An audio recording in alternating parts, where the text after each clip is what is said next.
Hello, everyone. My name is Frank Anthony, and welcome to Let Me Be Frank. So this is episode 20. We have a few more episodes of season 2, and then unfortunately, it's going to be the end of season 2 because I got to take a break. I got to stop working so goddamn much.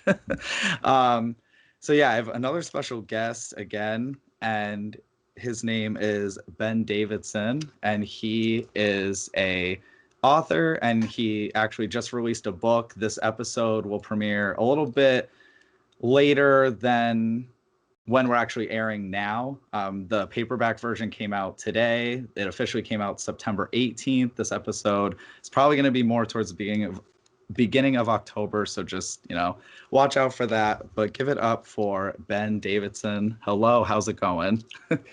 Hey man, how you doing? Good. It's really good to see you, Frank. It's good to see you too, Ben. Chad definitely talked you up a lot, so I was really excited to get you on. The man is good at selling me. So, and he's one of my closest friends. So That's awesome. It works out well. Sometimes we buck heads because we have so many similarities, but it's what happens in business, I suppose. And It happens. Eventually, we'll be successful, I hope. No, I think you guys will. I saw, you've probably noticed, obviously it's your book that we're going to get into, but I think it was the bestsellers in Canada. You were already number 314 on the bestsellers list. That was awesome. That's interesting. I had no idea. No, I leave that stuff up to him. He's really good with the numbers. He's good with the research. So he'll tell me that stuff late at night when we're just like hanging out and kind of decompressing from the day. But I try not to wrap myself up with it too much because it's the weirdest thing, especially with the book, that I didn't know that I was writing a book. So then the fact that I wrote this book, it was never to be written for people, if you will. Like this is a little weird. So I was writing it. I was writing it to see if I could actually do it. So it was more of a challenge to myself, right? And so now that I'm at a point that it's done, I've edited it. It's taken so much time to get it out there, and I have to sell it now. It's weird that you're selling something that you never planned on writing in the first place, if that makes sense. It does. So like I get to this point where every once in a while I kind of feel like I've stepped into a tornado because I'm not really sure which way I should go with it or how I should be trying to present it to people, because I didn't write it with them in mind. I didn't write it with a thought in mind. It was more, I was just being honest, and I was just telling the truth and the human side of the story, basically. I feel like, honestly, I feel like that's some of the best writing is when it's not intended for the audience and you're not writing it, which I know sometimes it's good to write for an audience, to have an audience, a target audience in mind. But I think some of the best stuff is when, like, for example, Emily Dickinson's work, it all started coming out after she passed away. It wasn't meant to be published or anything like that. And then people are like eating it up. They love it. So, sometimes I feel like that is some of our best writing. We can be raw and vulnerable because it is just in our space. I personally use writing to get out a lot of pain, to get out, those true raw emotions. Yeah, and I completely agree. And I think in some ways you can look at it like therapy for yourself, kind of self-care.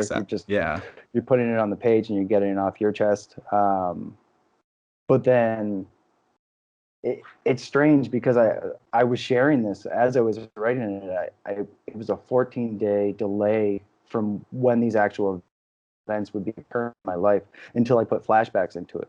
But then I would still be splitting chapters, and it was the wildest thing because people say to me like, "Oh, like thank you so much for having the courage to do this," and inside, like part of me is just thinking, I was just being honest. Like it wasn't that I was trying to be vulnerable. I was hoping that if somebody read it, that maybe it could change their perspective, or they could say, oh, this is actually going on in Spain, or this is what actually went on in his life. And if it helps one person, then that's good enough for me. But it never crossed my mind to be vulnerable and publishing this stuff live, if that makes sense, or even be publishing a book. Yeah. It was more just to, I don't know, just to be honest with yourself, and just kind of have that human complexion, really. And so, like, as you read it, you see different things where you're like, oh my God, this guy could be, this guy's like Papa Teresa. Like, he's so great. But then there's other parts where you're like, man, this guy's petty. Like, I can't believe he thought that. But I'm like, you thought that too. Like, you would have thought that same thing if you were in my shoes. But it's what it was, right? So it's just telling the truth, and just saying, like, I'm human, and like it or not, you're going to feel something. And whether that's you agree with it, or you think to yourself, I would have thought this differently, or I would have done that differently, whatever it may be. I think it adds texture. I think it gives people, it makes for a good read. It makes for a wild ridden roller coaster, that's for sure. So it's interesting. It was a wild ride.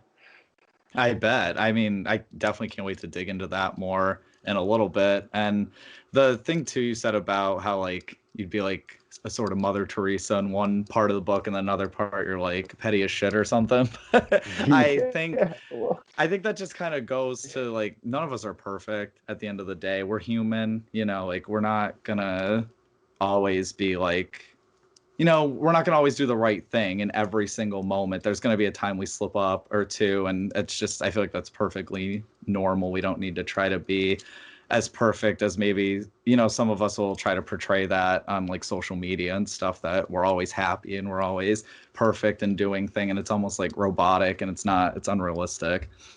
Yeah, I couldn't agree more. And that was one of the things. I think it was after I passed, excuse me, after I passed Dickens, Charles Dickens' word camp for Tale of Two Cities. And I would do, like, these little posts where I would say, I don't know if you've been following along, but I passed Charles Dickens today. Or, like, and then I think it was like 19 days later, I was like, I don't know if you've been following along, but I passed Moby Dick, Melville's Moby Dick today. Which was 207,000 words. And I wasn't done the book, so I just kept writing. But that's cool. I remember a friend, thanks. A friend had made a comment, and she was like, thank you for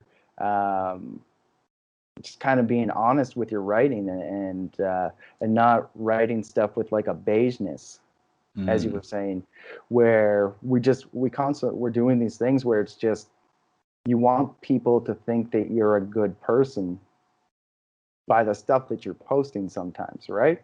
Yeah. And for me, I was just like, I'm just a human. You can feel how you feel about it. Maybe I'm a good person when you read parts of it. Maybe there's parts of it where you're going to say, I don't know how to feel about this. It's up to each individual reader, I suppose. But I guess it's just being accountable, right? And own your mistakes. Because definitely, you can write. I'm big on inspirational and motivational stuff. I think it's really important. But I think that's only one side of the coin. I agree. Yeah. No, you're right with that. So, yeah, tell us, before we really dig into this book, tell us a little bit about yourself. The way I like to word it on the show, you might have heard it in a past episode, is, which it's ironic because we're going to talk about a book later on, and it's a book about you, so it just makes it funny. You lead me in here. Is if you were a novel, what would the back of your book say? Oof. Which depends. There's a lot of irony with that, because there really is, right? So it depends on which part of my life that you're looking at, right? But well, start with I don't know, try to start with some basic stuff. I can give you the Cliff Notes. Okay. So if I was a novel, the Cliff Notes would be, this guy ran away from home when he was 14. He was homeless 3 times between the ages of 16 and 22, or without home. I would say without home, because one of those was really homeless. The other 2, I would say, are definitely without home, but through interesting circumstances. Dropped out of high school 3 times. Got his GED. Was graded 51% in English on the GED exam.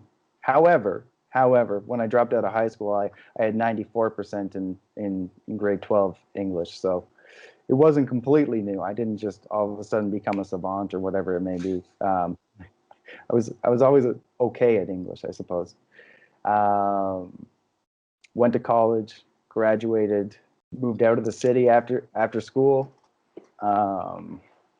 Moved out of my hometown after school, got into like the greater Toronto area. Oof, there's a lot of stuff, man. I wrote a long book. There's a lot of stuff. I know. I don't know. Apparently it's already, I never cry on this podcast. I don't know why. I just started crying. I'm sorry. I just think certain things you were saying, I can definitely connect to, and I can, yeah. What type of stuff in particular? Because now you've piqued my interest. I don't want to make you cry, Frank. No, I just we'll save it for the next segment. Okay. We're gonna focus. This is about you. All right. So went through a lot of different ebbs and flows of a lot of career paths. Did a lot of different things. What I kind of call muddy money, muddy money, basically. Like those jobs where you're not so proud about that job. You don't want to advertise it to everyone that you know, or broadcast it to everyone that you know. But you're like, hey, man, I got to get paid. Like I have to work. I have to survive somehow, right? And something that I say in the book is always work with what you have, because what you have is enough. And kind of that premise is that you just gotta. Often we stop ourselves. We say, oh, things aren't quite ready yet. Whether it's somebody wants to write a book, and I've had a lot of friends reach out to me and say like, hey, like I want to write. I finally found my story, and I've been thinking about this for years, but I haven't started it yet. And I'm like, man, just hop into it, because you can't go swimming unless you get wet. So you just got to dive in, right? Yeah. And so work with what you have, because a lot of the time you have what you need, whether you realize it or not, you know. And another thing that I say is sometimes you just got to what now yourself and tell yourself, get up. And there's a part that I wrote in the book, and I don't want to ruin the part because it's got some punch to it. But basically, you just got to say, like, nobody's got time to say what now. You just got to look in the mirror and just say, like, get up. It's time. It's time. Like, maybe you get a day, maybe you get a week to feel bad about it, whatever it may be. But eventually that pain's going to subside. Pain doesn't last forever. So, like, you can get up. You're stronger than you think you are, you know? No, that was very well said. Well, anyways, I don't want to go down. If you get me going, I'm gonna start doing like motivational speeches right now. I don't mind. I don't know. It's fun with with a lot of my guests in general, but really this season, like my guests that have been coming on, they've been talking. I'm really getting into it, really soaking it, and I'm like, you can just keep going. I'm just getting like immersed in it. Because I don't know, a lot of very insightful things. I'm always learning new things from these episodes, and I like the new connections that come out of all this too. And to meet another author. I'm currently working on a book. It's a fiction one. I'm finally, for years and years and years, I've been writing since I was 6. Wow. And I started with a short story and stuff, but for years and years, I would think, oh, maybe I'm not going to be good enough or whatever. And the college professor finally, she shared her personal story with me, and how she kind of sacrificed her writing career for other things in life and things that she didn't really want to do, and for certain significant others that didn't believe in her and stuff. And I was literally living that life, and I think she knew that, and that's why she was comfortable enough to share that story with me. And that really woke me up. That was like around 18. That really woke me up to be like, okay, I gotta get some shit done. So yeah, so before the fiction story, I was working on something more of an autobiography, but it was in poem form. It was going to be a bunch of different poems, but about my life. But unfortunately, I kind of took a break on that. It was getting too real too fast, where I was really digging into some things. And I'm like, oh, like, am I ready to like go in, even though it is in a poetic sense, it's like, am I still ready to like have people read between the lines in that? So I definitely give you a lot of props for writing something that is directly on your life, because that is really like going out in the world, like being practically naked to a certain degree. It's funny that you say that, actually, the naked the naked part, because there were moments as I was doing it, because I was publishing it live.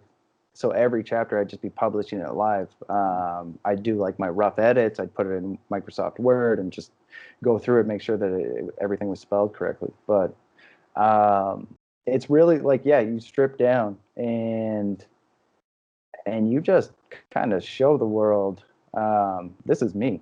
Like this is real life. But it's interesting that the part that you say about your college professor, kind of giving you inspiration with that. There's a couple things. I had a few college professors that gave me inspiration. One in particular that really picked me up and kind of gave me an aha moment. And those are the best. Oh, it was like, it's life changing. And it was something so simple, but he cared about me, and he stopped me, and he said one day, and I was on the precipice of becoming homeless again. I knew that it was going to happen. I did not have enough money to pay rent.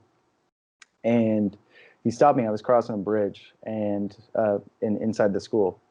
And he said, you're a very talented young man, and you've got a lot of potential. And just a side note on potential always gets me. When somebody says, like, you've got a lot of potential, I'm like, what do you mean by that? What do I do with that? Like, tell me how to use this potential that you speak of. But he said, you got a lot of potential. And he said, I noticed you haven't been coming to some of your classes lately. And he said, I want you, he put his hand on my shoulder and he looked at me and he said, I want you to manage the issues, and don't let the issues manage you. And that clicked. That stuck with me. So like whenever I would kind of be feeling down, or like I just don't know what to do, and there's so many things, and it just kind of starts piling on you, right? I would always reflect on that and think, manage the issue. So then it's just like, okay, well, I've got this pie, and I need to cut it into little pieces to say, like, what comes next? What spoonful or what forkful am I going to eat next to be able to get through this whole thing, right? But then back to your college professor kind of like also inspiring you and saying, like, you've got talent with this. Part of publishing it online, as I was doing this, there were a few things, because some people said, like, are you sure that you want to publish this? Because you should save it for a book. You shouldn't be giving this to the world. You should be saving it, right? And we were in the midst of COVID, and like you saw artists coming out and like painting things, and you saw artists singing, and I was like, well, I don't think anybody wants to hear me sing, and I don't think anyone wants to see my paintings. So you never know. You never know, right? I mean, like I paint a little bit weird, so, but weird's good. Weird is the greatest. I think weird is one of the best compliments that we can have. If somebody tells me that I'm weird, I'm like, thank you.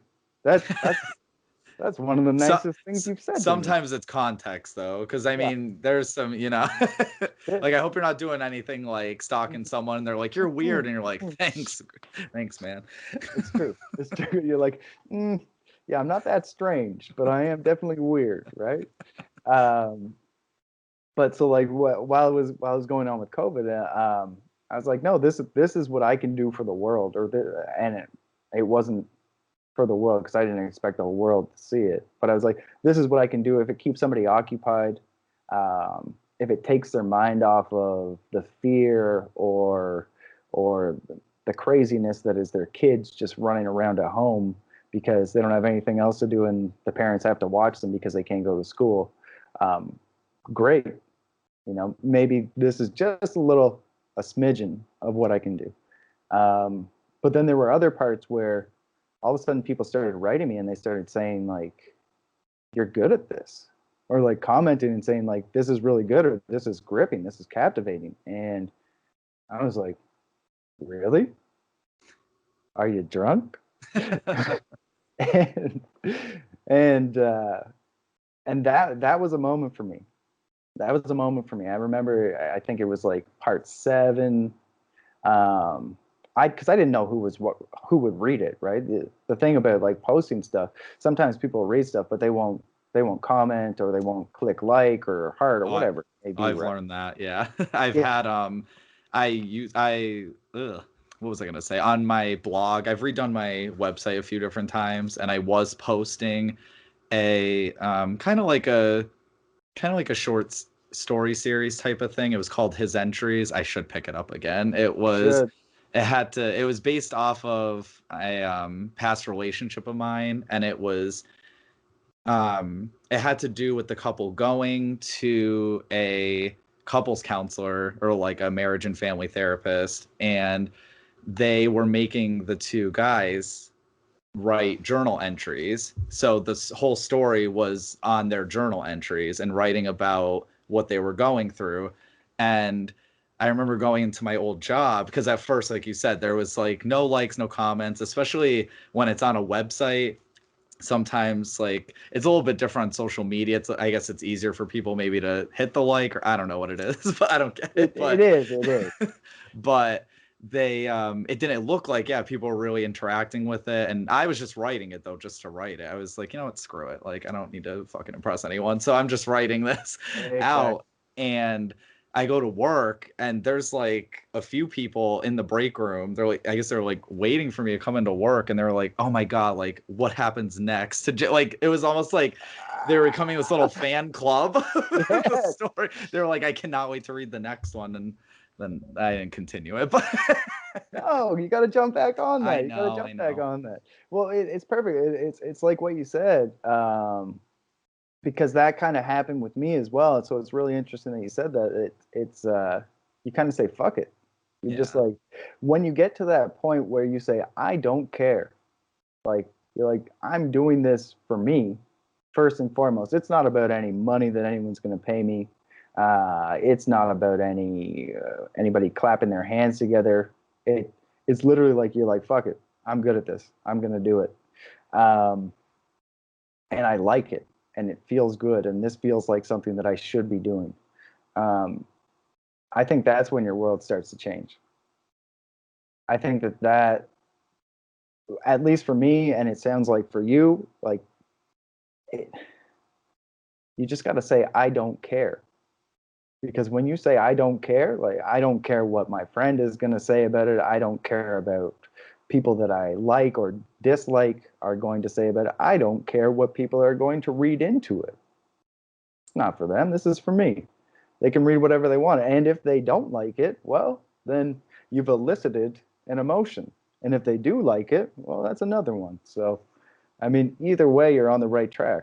Yeah, you're right. I did some little exercise where I think it's from that book, The Art of Not Giving a Fuck. I forgot who wrote that book, but it's one of those exercises, I think, and they say make a list of the people you actually care about in your life, and then make a list of all the activities you're passionate about that you like to do.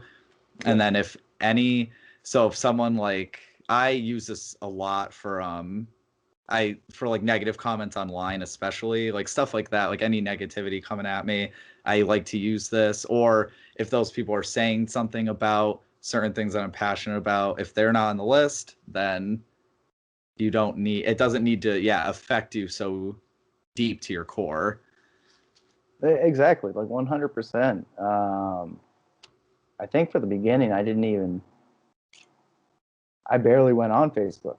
Yeah, smart. And social media, other than posting it, and I would kind of see their interactions, whether it be clicks or comments or shares, whatever it may be. But for the most part, I would try to stay off of it, because it doesn't matter, and we get so wrapped up, especially with COVID going on, right? But we get wrapped up in this digital world and all these little things that are going on. It's like, no, that's not what makes up my life. When you get off of the computer or your cell phone, I mean, life is around you. That's the most important stuff. I mean, so what people think isn't the big thing. Now I say that, but at the same time, part of how I came back to life was through people saying like, "Oh, you're good at this," or "Where have you been?" and me telling these stories to kind of explain what had happened to me. So I don't know. It's a weird thing, man. It's a weird thing, but irregardless, I would say, like, yeah, when you get to the point where you're like, I don't give a fuck. It's like, whatever. You guys can say what you want. I'm gonna do what I'm gonna do, and at the end of the day, we'll see what the finished product is. Sorry, I was just chuckling because when you said I don't give a fuck, I just immediately thought of Big Sean.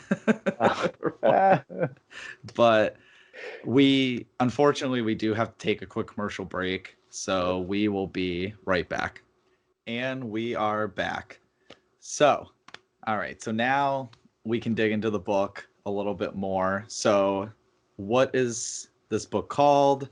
And yeah, you could just go into, I don't know, as much as you want. I'll ask questions along the way. It's a long book. Don't tempt me. I guess yeah, like some main points. I know there's might be stuff you don't want to give away either. That's fine. I'm gonna try my best not to give it away. Okay. But the thing is, it's so long that I could probably talk for an hour, and you're not gonna know most of it. Okay. So it's all good. Where should I begin? All right. So how it start? Let me back up a little bit. The book is called Murphy's Boy. Yeah. By Ben Davidson,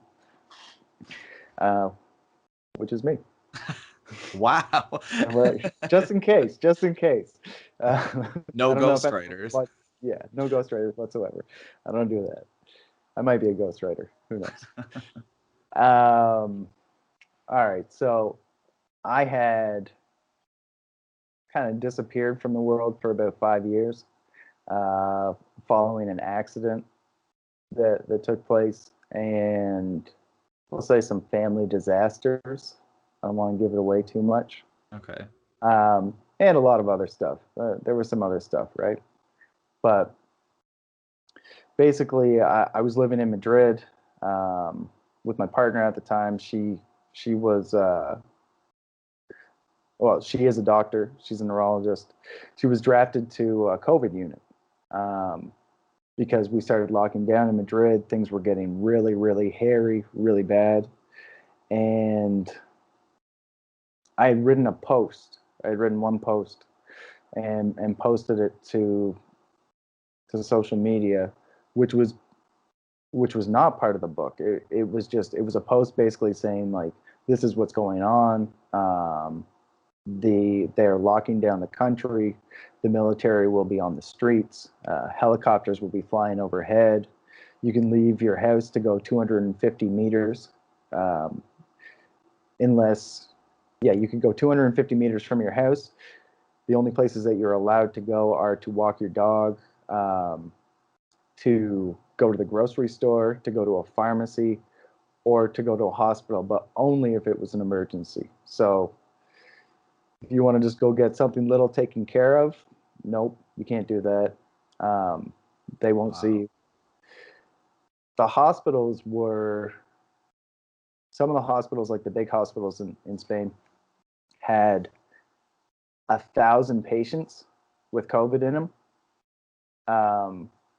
I think it was like 1,000 hospitalized patients, 100 in the ICU, and this was every single hospital in Madrid. So there were a lot of crazy things going on, and it was.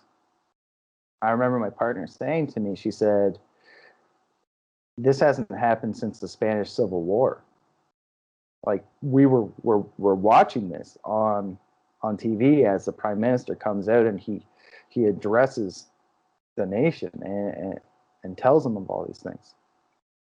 And I tell you, the first night you could drop a pin and you could have heard it in the streets, which is crazy for Spain, which is crazy because there's usually like fiestas and people just walking around. You can hear them. The country's got a lot of life to it. So it was just like this different world. It was like the Twilight Zone. It was scary. I was just gonna ask, were you scared? I didn't want to assume you were scared. Like, were you? Yeah, like how? Because that definitely does sound frightening. There were moments. There were definitely moments where I was scared. Where like you feel streaks of fear just kind of like going through you because you don't know what's going to happen, right? No. You don't know if you're going to catch it and get sick. We didn't know much about the virus at the time either, right? Nobody did. I had been watching the numbers coming out of China, and I remember I had said to her, if this gets to Spain, I don't know. I think the world's going to be in some trouble. Because if it's gotten all the way from China to Spain by that point, it's gotten everywhere else, right? Yeah. And like you would have a lot of fear going to the grocery store. You would just like really feel it and try to avoid people. And everywhere still, even still after we've been doing this for what, 6 months, you see people walking around without masks on and acting like they don't need to, or it's not a big deal. And it's like, people have been dying. You should be protecting yourself, but you should be protecting others. Put on a mask. Do something, right? Don't be reckless with other people's lives. But so I had written this post, and it was the first time I had spoken in 5 years on social media. I had withdrawn from the world because I wasn't ready to. I didn't have a good handle on my emotions. Basically, I didn't have a good handle on myself. I was a broken human, and I needed to fix myself before I was ready to do that. But then COVID-19 happened, and there was no time to fix myself. It was just, okay, you're like, this is game time. You got to do something about this, or at least warn people. So I made this post. I had explained a lot of stuff because my partner had been drafted to a COVID-19 unit. And that was terrifying. That was absolutely terrifying. Yeah, I can't imagine. It was heart-wrenching, man. Like you don't know if your partner is going to get sick and die as a result of it, or have any one number of symptoms that come with it that are permanent, whatever it may be. You don't know if they're going to bring it home to you. Yeah. Right. And so like, it's terrifying in that sense. So I made this post, and it kind of went mini viral. I say mini because I think it was shared about like 400 times. And this was by people that I don't know. Yeah. From all over the world. And I was like, this is crazy. But then in the comments, people were so upset. They were terrified and they were sad about it. And I felt bad. I felt bad about that because it was not my intention to like frighten people. I just wanted them to know this is coming. Like, this is what's going on in Spain. I don't know what's going on in your country, but don't let this happen in your country. Yeah. And I had started scribbling. I call it scribbling. I started writing just a little bit. Yeah. Because I don't know if it was writer's block, but I hadn't written anything worth value, at least to myself, for years. before that. And I started scribbling the first night. I wrote about the first night. On day 6, I wrote about the first night, and I felt so bad that I was like, I gotta fix this leaky pipe. I have to do something to kind of direct them from feeling so bad and just seeing the numbers of people catching the virus and people dying. Because human beings aren't numbers. We're not assigned a number at birth, and it's like, oh, number 77 passed away today. Number 23 caught the virus. It's like, no, we're humans. But on the news, all we're seeing is, oh, the numbers have gone up here, or whatever it may be.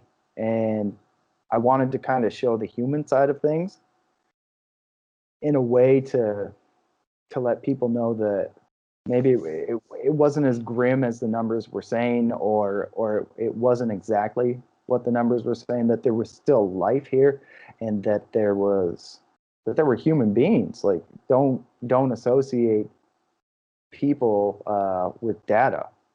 Yeah, I think that's I think unfortunately that happens in a lot of situations. Unfortunately, I don't know why, I was just thinking about the amount of people who are incarcerated, and like you said, with the news and a lot of different people who die due to violence or the police violence, that stuff recently. I just think about all those things and how when it doesn't affect you personally, I think it's easier to just be like, oh, well, that was only 1% of a population, or oh, that was just like you just said, like those were just numbers. But then when it is something that really does affect your personal life or your environment, it's a whole different thing. Like, for example, too, in California, there's well, at least on the west coast of the United States, there's been wildfires, and it's been awful. Yep. And being on the East Coast, though, I could easily, it's not affecting me personally. I could easily say, oh, well, that it's only killing 1% of our environment or like of people, but for people who do live over there, no, like their whole lives are literally falling apart. I have an aunt who is from Louisiana. The hurricanes have been awful at times, where just the whole house ends up being flooded and stuff. And people who live in that state or in the South area on that side, they've been affected. But when you're not personally affected, it's not, it almost seems like, not saying, because I mean, the United States, to people who live in the United States, those aren't third world problems. But if it's not affecting our first world view, which is our own personal life, then it just doesn't matter as much. It's like, oh, whatever. Like, that's just a news story in the background. It's back noise. Yeah, I completely agree. And that's the thing. We've been conditioned to be apathetic, right? We've been conditioned to look at something and say, oh, well, 10 women were affected by domestic violence yesterday, right? And it's like, well, but if you put names and faces to those human beings, if you knew them, that's a different ball of wax, right? People start to feel things, right? So I wasn't trying to be a news story, and I wasn't trying to be a news broadcaster by any means. So people will see throughout the book, I don't talk about numbers a lot. I don't say, oh, Spain went up 8,000 new cases today, or because I hop around. So, I mean, I don't say the U.S. went up 10,000 today and Canada went up 2,000, whatever it may be, right? Or I talk about the humanity in it, and for instance, so in Madrid, I think it was like, I'm going to say a number, but it was about 3,000. At the beginning, there was about 3,000 people, seniors in old folks' homes, that passed away in their beds because they had been abandoned by the workers. Wow. And kind of the way that I talk about that is because it tore me up. So, like, what I found while I was writing it is that if I cried while I was writing something, I knew that the readers would cry. But if I laughed, I knew that the readers would probably bust a gut. Whatever emotion that I was feeling, it became something that was very visceral for the reader to absorb. Yeah. But with that, in that sense, was it. I wrote about it, how it made me think of the 99-year-old grandma that her family had been preparing her birthday party for her 100th birthday, that she's never going to make it to that because she passed away in her own bed. Or like the grandpa that never gets to call his favorite grandson one last time, right? And it made me think about my grandparents, yeah. Right? Like it would make anybody. I remember that part in particular, like that just tore me up inside. That made me feel like I was being stretched in a number of ways. So there's stuff like that, but then there's also parts where I always say growth happens in hard places. So there would be little things like just looking for the magic in the world again, because everything's so quiet. So like just kind of like playing games with yourself and using your imagination to think like, what if I was here, or imagining being in a far off place, whatever it may be. Just try to find that magic, because it makes the world less gray. It makes it gives you hope, and hope and dreams. Sometimes those are the most valuable things that we'll never own. That just comes from you. That's in your imagination, and it's something that you can reach for, right? Yeah. So there's a lot of hope in there. It's not all grim and ashy, really. It's not all grim and ashy. There's a lot of funny parts, because there's a lot of dialogue between my wife and I. I had a dog. Going to the grocery store, I do some dangerous stuff. And I don't mean going to the grocery store. I don't want to give it away.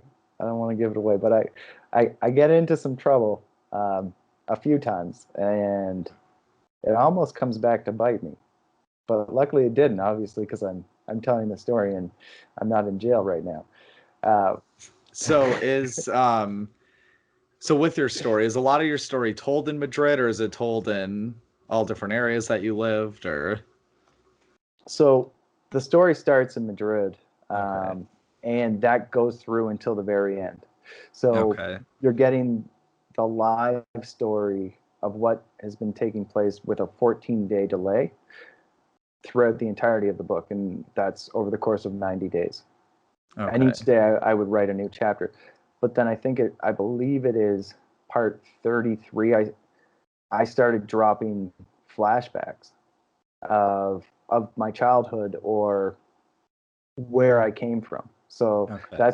that starts telling you about like the homelessness. That starts telling you about what I did to get to the point of actually being in Madrid, because I kind of popped up there. But then it also hops around, and I talk about what's going on in the United States. I talk about, because I call it an incomplete history of my perspective, right? So I talk about what's going on in the United States, what's going on in Germany, England, a little bit of Italy. There are some other countries. I mean, I talk about what was taking place in Brazil. It's interesting. I made some calls in there. And I think it was like back in March, and I believe I said Brazil was going to be a quarantine zone for years to come, because at the time their president was not protecting his people. Yeah. Right. I also made some calls about like what was taking place in the States and how that was going to affect life moving forward. I mean, I'm not Nostradamus by any means, so I couldn't call anything, but it was just like, it was logical progressions, right? You look at stuff and you say like, well, this plus that is, I think it's going to equal this, and I would just take a shot, and spooky when it comes true. It's spooky. Oh yeah. But so like it hops around, but there's 12 years of flashbacks that basically go through growing up in poverty, the homelessness, being around thugs, drugs, and criminals, getting into some funny but quite wild instances of substance abuse, definitely, and scary as well. But I mean, with stuff like that, I hope that if there's a kid out there that, or a young adult that's going through something similar, or if you find yourself down and you're on the precipice of being out, that maybe, just maybe, you can stumble upon some of my words, and if it gives you, I don't know, a sliver of hope to be like, wow, this guy went through this. If he can go through that, then I can get up. Maybe I can do it. And part of writing the book and posting it for people to see is, I was hoping in some ways that they would realize they can do it too. Like, I am unique, but I am just as unique as you are, and just as unique as everybody else, right? Everybody's got something in them. So it's a matter of just kind of believing in yourself and saying like, I can do this. And learning and saying, well, this guy has, I didn't know I was going to publish a book. I didn't know that I was going to. So imagine the things that you don't know that you're going to do, right? I mean, if somebody had asked me a year ago, or told me a year ago, you're gonna write a book that's 80,000 words longer than Moby Dick, you're crazy, man. Like, leave me alone. Like, I mean, I didn't know I was going to start a podcast. I started guest starring on my friends, and then I was like, oh, I kind of want to do something myself, and have, like, I was starting to have some certain ideas gearing, the gears going off in my head, and I was like, oh, I think I can, and the whole, like, Let Me Be Frank, like, I thought of that name, and I was like, oh, like, my name's Frank, that's catchy. So you just, I mean, I knew I always wanted to write, but yeah, like I said, a podcast I wasn't planning that. There was a lot of things, I agree. There's a lot of things we end up doing that weren't, I don't know, I'm the type of person, I used to be such a planner, and that if something didn't go 100%, it would piss me the hell off. Like, it would just throw everything, I'd stress so much. And then I realized that no, like, you make a plan in some sort of way, but you have to realize that things in life are going to happen, unexpected things. Some really hard things are going to happen that you're going to end up growing from. Mm-hmm. And, you're not going to 100% stay on that original path, but that is okay. And that I always believe that everything happens for a reason.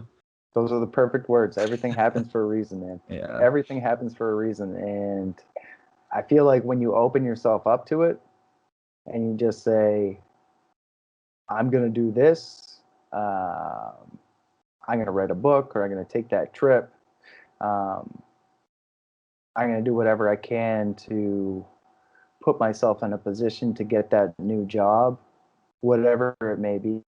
Yeah. Whether it works or not, something is going to happen. Like, you basically, you open yourself up to the universe, and at that point, the universe is going to just, it's going to lead you one way or another. You find out where you should be, right? And you eventually, you go through these ebbs and flows of it, but you learn so much along the way.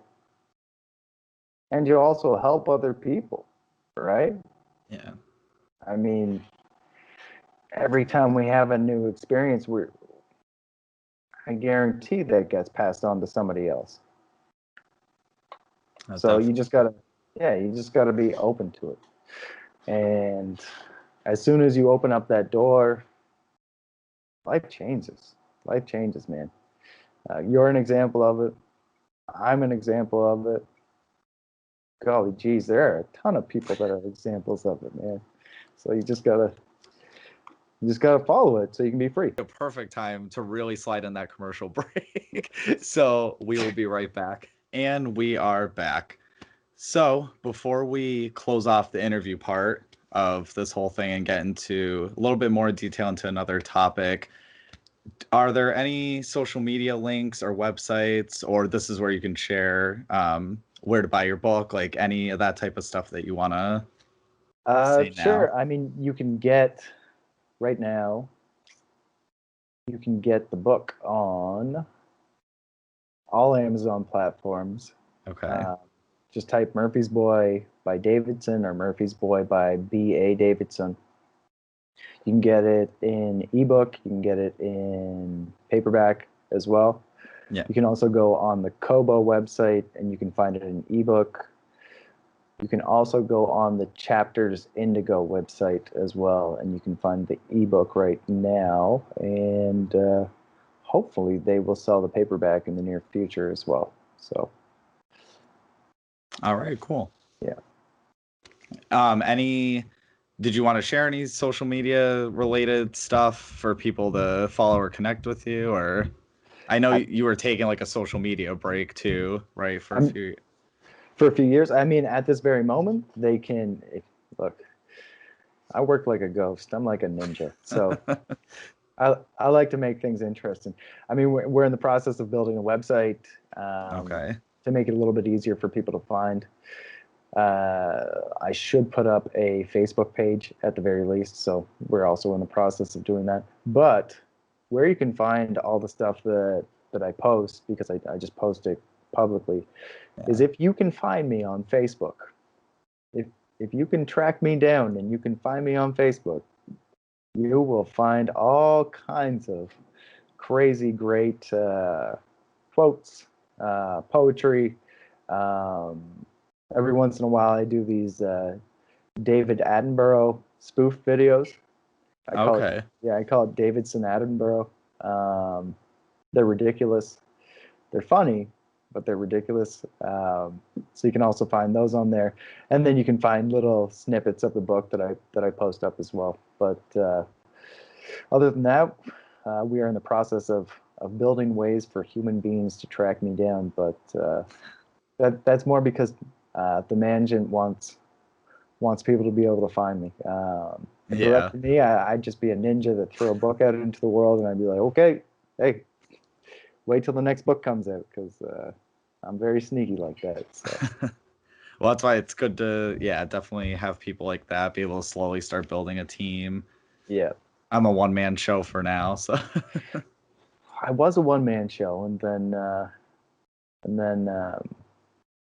the management and I, we paired up, and it's been going well. It's been going well. So far, so good. So good. See where the world takes me from here. I would say there's a book out now, so obviously it's helping. Well, it's slow and steady, right? Slow and steady. So yeah, guys, you guys can pick that up on Amazon, Murphy's Boy by B.A. Davidson. So yeah, let's dig in a little bit into one of the topics. Now, homelessness, that is prevalent in your book, correct? Yeah, there's instances of homelessness taking place within the book, definitely. So, shoot, what do you want to know? I was gonna say, I was wondering if we could dig into those. I can share a little bit of my personal story, sure. And then we could, if you want, you can dig into some of that a little bit for the audience. I mean, our experiences are probably going to be way different. Mine, personally, if I were to judge it, I don't think it's nearly as bad as what people think of when it comes to being homeless. Fortunately, I had people in my life who may try to have to go through certain things alone or end up physically on the street. But I meant to do a video or an episode, but I never got around to it. I don't know how much I'll open up about it in a future episode or this one, but long story short, I've been the past, I'm trying to think, past 6-7 years, I've been in several different homes. So that's been like every year it's just been a move. Like that's just been a blast. And this last time happened actually right at the beginning of 2020. So I was staying with a couple people, and then long story short with that, I ended up being evicted, not for like payment related issues or anything. It was actually very random. But like I could say the story and people probably wouldn't believe me, but it was something really small and stupid that occurred, and it led to me not having a home anymore. I was like, oh, it's fun.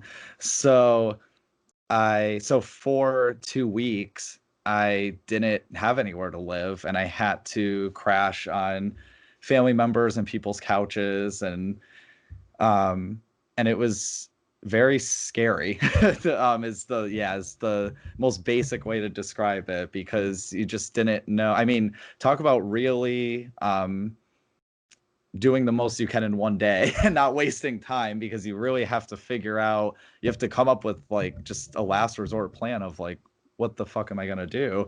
And so I can't imagine people who are homeless for longer periods of time than what I went through, and having to face certain harsh weather conditions and just, oh my God, like so many different things, crime and just so many different things. I can't imagine psychologically how much that can deteriorate someone. That I'm just very fortunate. This experience did really make me fortunate of things that I've had, and very things that we take for granted, like having a roof over our heads and clean water and stuff like that. It really does make you appreciate those things more. It's things that we second guess all the time and just feel like those are things that for some of us, those are things that are just handed to us, but life doesn't hand you things. You really got to work hard for everything, or some people do have to work harder than others, and those people that don't, they are very fortunate that they don't have to go through certain things that other people have to go through. I'm very fortunate that I haven't had to go through some awful things. I've been through some awful things in my personal life, but I haven't had to go through these really, really horrific things that other people have gone through. But yeah, so I just, that was just a very crazy period in my life. And fortunately now I am in a really great home life situation, and there's no more, I think, especially with like COVID and everything, safety is such a important thing for all of us. And it sucks when, because like the world's already not safe in certain ways, whether it's this virus or certain other situations, like, I mean, human trafficking, for example. Like there's a lot of different things that make the world not safe, and crime and violence and all that. But it sucks and it's unfortunate when your own home isn't safe either. It really sucks wherever you go, it's just not safe, and it's like a literal game of Hunger Games, like every single day of just trying to figure out how you're going to survive. So that's why towards the beginning of the episode, I just started to tear up a little bit, which I usually don't do, but I started to a little bit because I just started imagining what potentially you've been through and how awful it may be. And I do want to really keep it together. I really, as much as you want to open up about it, I really do, I feel like that's a story that maybe will help people and humble some people. Yeah. And where do I begin? First of all, I mean, you can never say that what you've been through isn't as hard as what somebody else has been through. So you having to hop around the couch hop, golly, like that's tough. That wears on you. You don't know. Look, we have Maslow's hierarchy of needs. basic food. That was brought up in a past episode recently. Exactly. Basic food, shelter, water, right? So if you don't have shelter, you're scrambling. Like that starts to tear at you. Oh, I wouldn't say what I've been through is any worse than what you've been through. I would just say it's different. And I think maybe it's just a personal thing with me where I could go through the exact same experience as someone else. For example, someone could be stabbed and I could be stabbed and we could have been stabbed in the same exact spot. But if I'm stabbed thinking of myself, I would think, oh, like whatever, I downplay it. Like it's not that bad. But if someone else is stabbed and it's literally the same exact experience, it's like mortifying to me. I don't know. I think maybe I just downplay my own painful experiences as like, oh, it's whatever, it's fine. Maybe it's just like a coping mechanism. I was gonna say it's very much a coping mechanism, right? It's how we deal with things, and we say, to me, it's not as bad as if it happened to somebody else. But like you said, you look at it happening to somebody else, and it seems so much worse, right? I would say each time without home was different, very, very much different, right? Some of them I had much more help from friends or a family member at the time. However, so I'll focus on the time when I was homeless when I was 16. Okay. That was probably the toughest. That was. I don't tell all of this in the book. I don't tell all of it. This will be in another book that comes out when I do more in depth into the flashbacks. But I had to sleep in a car one night, and it was the winter. I slept in an abandoned apartment. I would sleep on like friends' floors. I lost 25 pounds over the course of, I think it was just over a month. So I was not eating.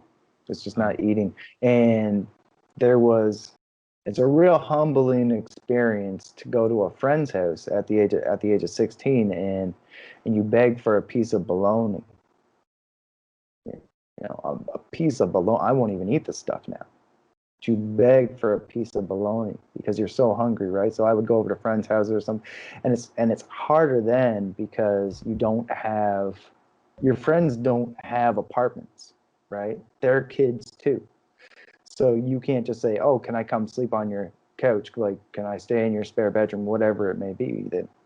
That's not up to them. And they can't just say to their parents, hey, Ben's going to come over and he's going to stay with us. Because and I write about this, but later on that you find out, or at least I found out through life, that never tell somebody how desperate you truly are. When you're in the heat of desperation, sometimes when you tell people how desperate you are, they look at it and they see a mountain and they say, I can't carry that mountain. And you're saying, look, I just need a place to sleep for tonight. I just need a piece of bologna for today. I just need a little sustenance, right? But they look at it and they say, I can't carry that load. So instead of helping you just a little bit, they don't help you at all. They'd much rather just wipe their hands clean and walk away. And that was a hard reality to come to. That was a hard thing to learn. But so from there, I ended up seeking refuge, and it was a coke dealer's house. It was a crack den. They were doing like synthetic heroin, and they were smoking crack and lots of stuff. And I had never seen that stuff in my life. I didn't do any of it, but I had never seen it. And I remember, so a lot of stuff happened in that place. I could write books. I wrote part of that in this book. And I mean, like, that's like going in like a group to the food bank. But I remember I was sitting there, and I'm sitting with one of the coke dealers, and he was in his 30s. I'm the 16-year-old kid that smoked weed because, like, my life was hard, man. I had already run away from home when I was 14, and I smoked weed. But he had this pop can, and he had ashes on top of it. And this was probably one of the best things that ever happened to me. Actually, it's fucked up to say, especially in the place that I was at. But he's got ashes on it, and he's smoking it, and he's just like, his eyes are just like bugging out. He's going crazy.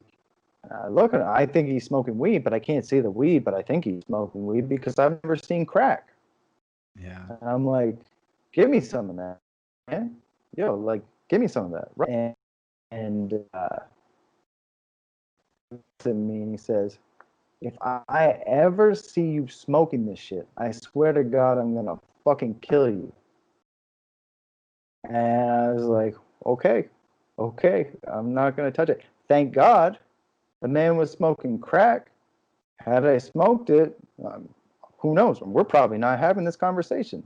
The devil's rock has stole my soul, right? So that was probably one of the best things that ever happened to me. Him threatening my life that if he ever saw me smoking that stuff. Now, knowing what I know about secondhand smoke, shoot. But but so there's these things that you go through, and I remember. So, like, I'll tell you another story. I remember I was sleeping on like this dirty mattress in this room, and it was across. There was another guy sleeping on another dirty mattress in the same room, just across the room, and they were having a party downstairs because there were 2 floors, right? And there were 2 rooms upstairs, and one of the coke dealers comes running up and like busts in the door, and he asked for a lighter, just a lighter. And I kind of poked one eye open. I was like, I don't have one, but I wasn't gonna really talk to him because I knew better. And the other guy, who was quite a bit older than me, he was in his 20s.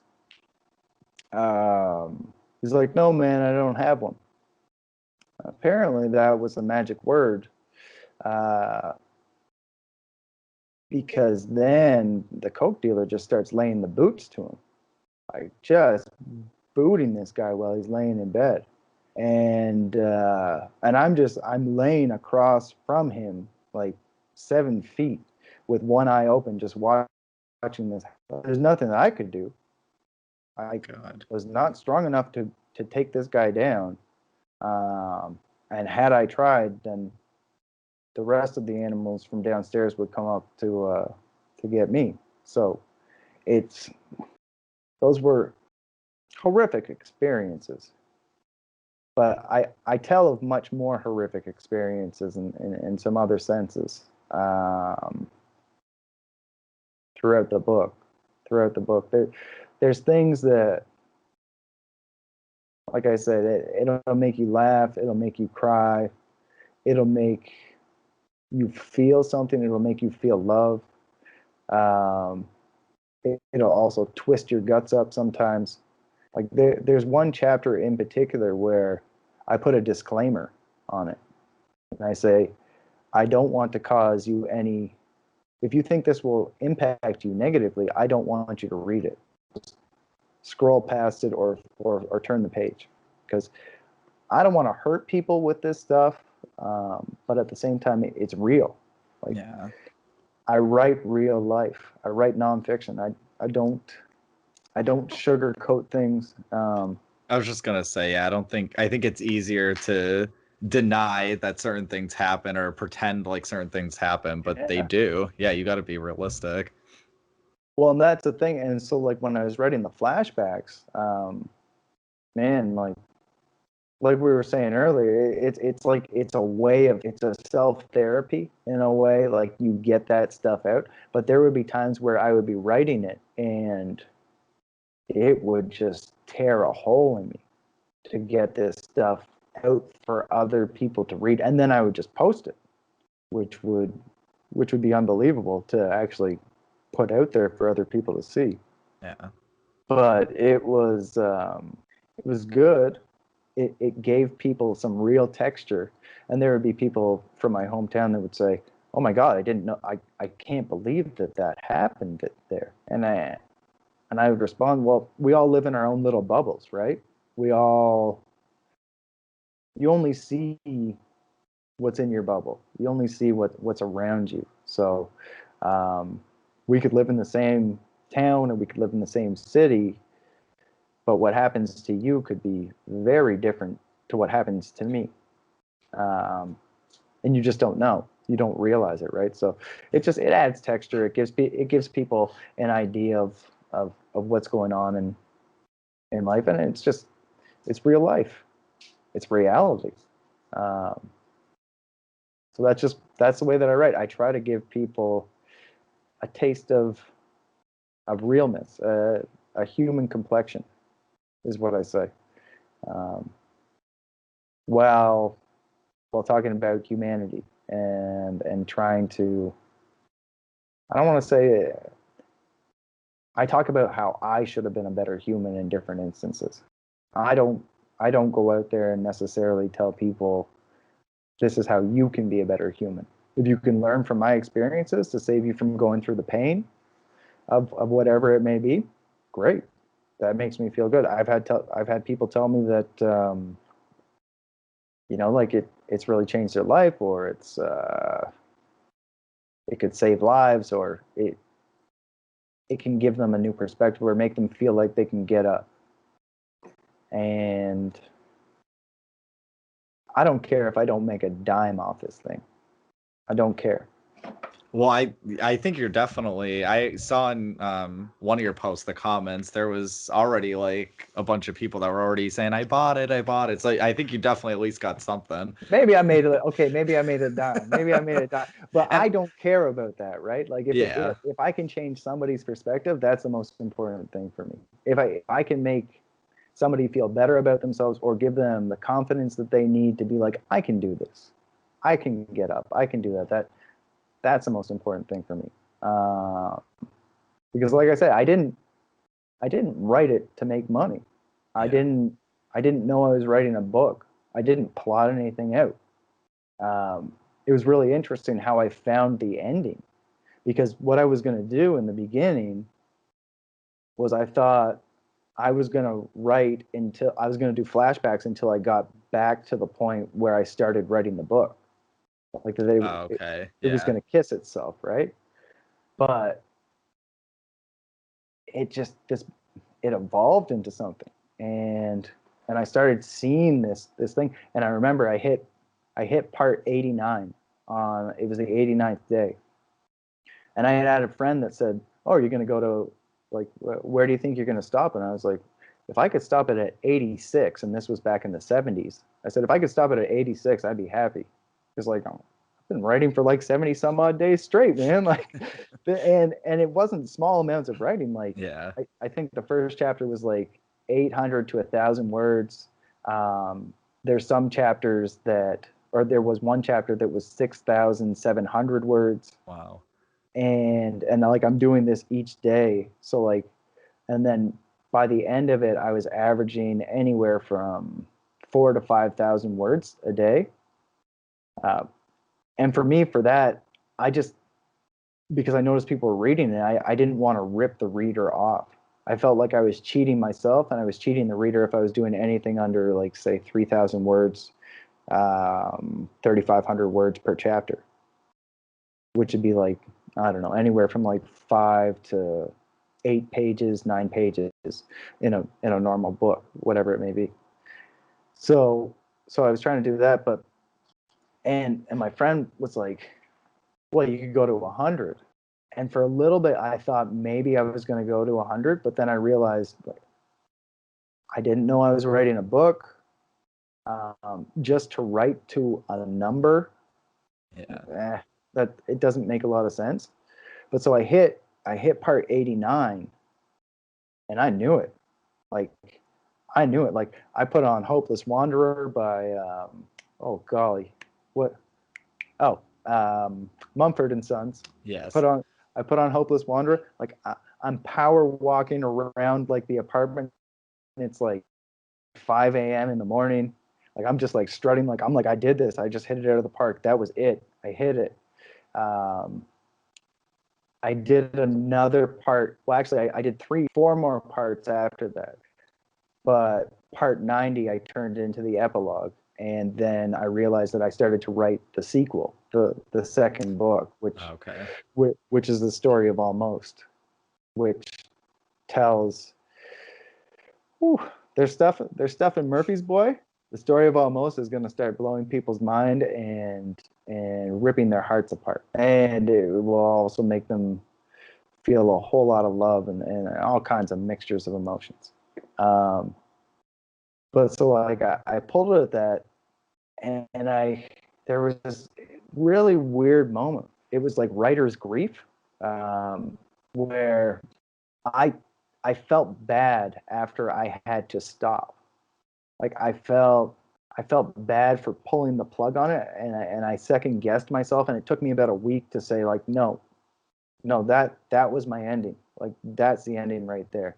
This next part, that's for another book, because I hit a climax and then there was a secondary climax, and I realized that I was about to go into another book where I was going to start going up that hill, that mountain again.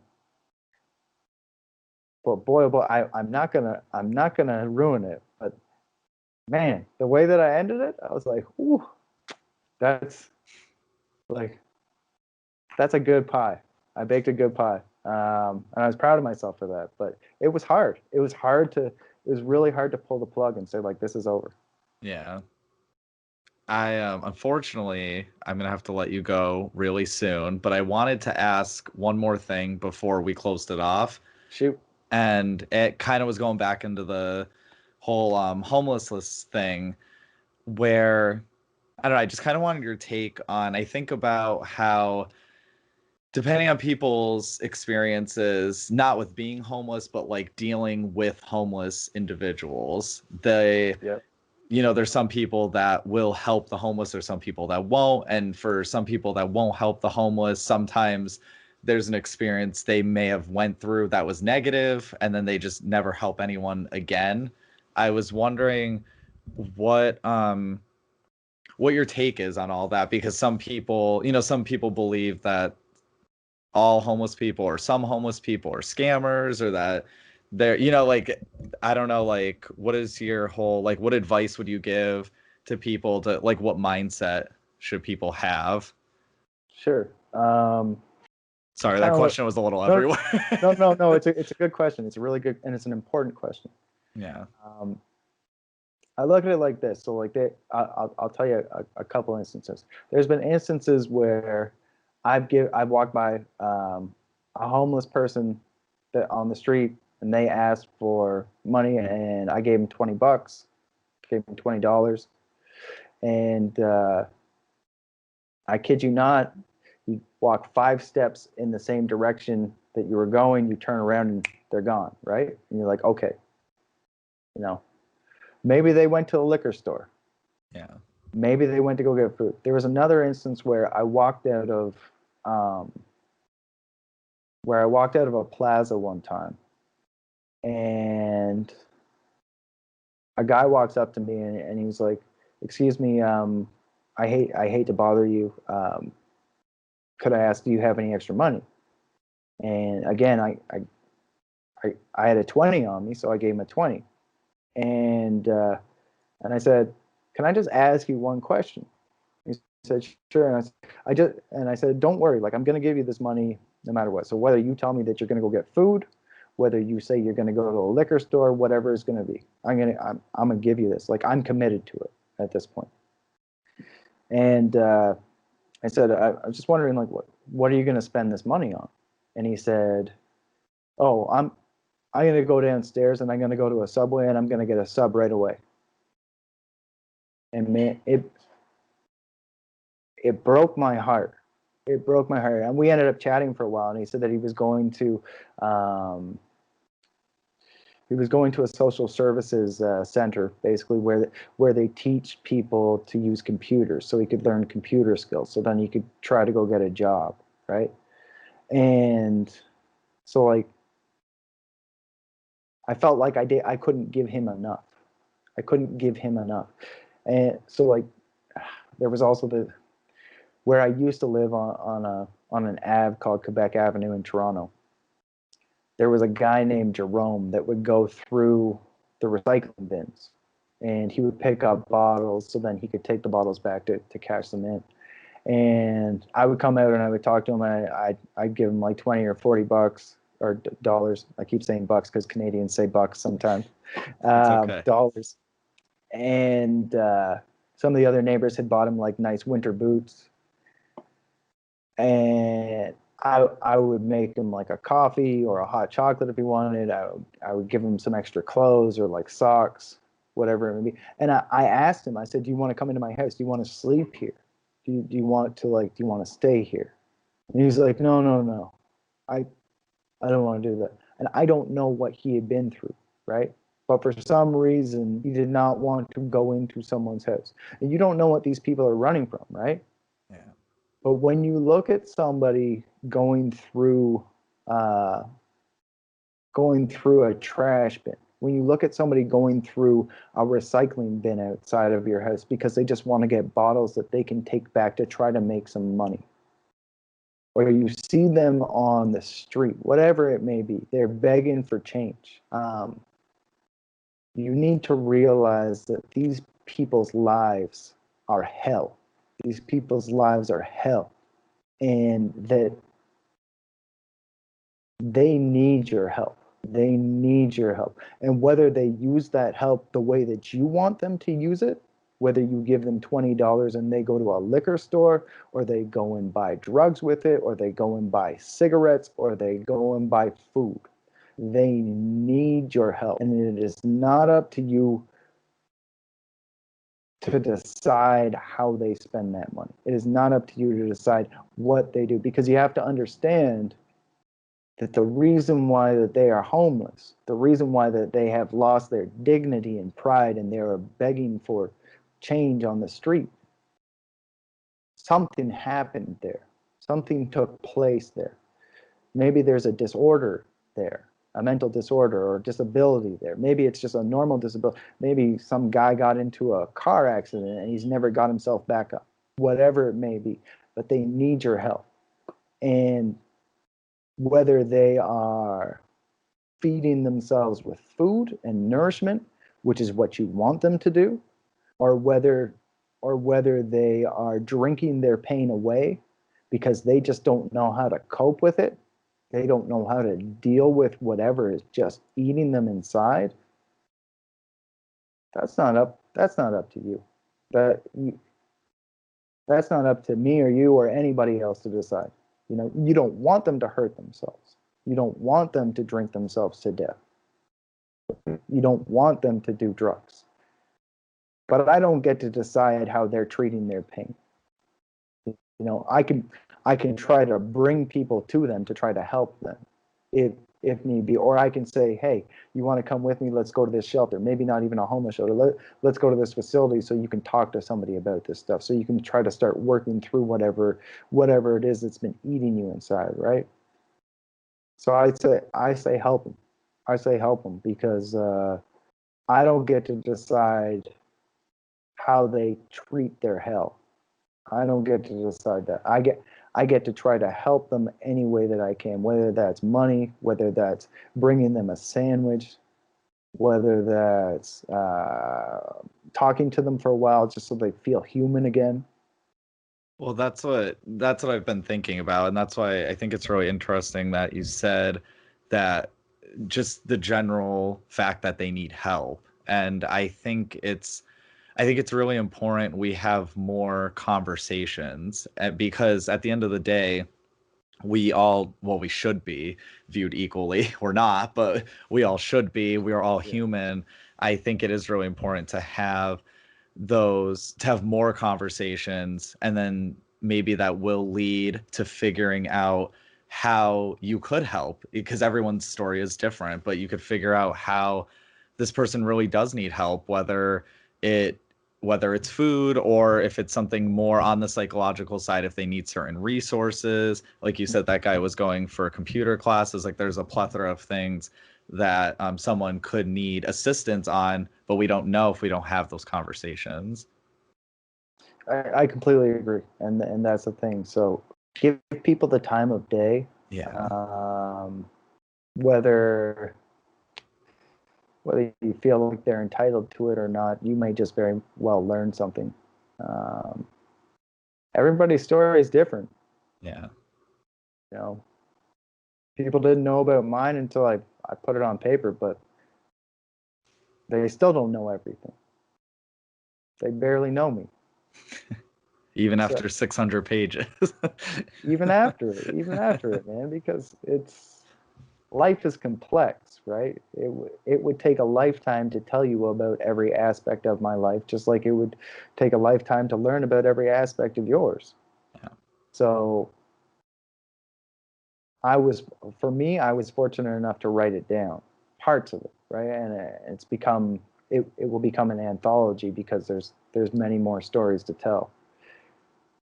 Not everybody can do that. So it's up to us as human beings to appreciate the other humans that we pass on the street, appreciate the other human beings that we work with, that we see in the classroom, that we see in convenience stores or malls or whatever it may be. But take time to appreciate what they've been through,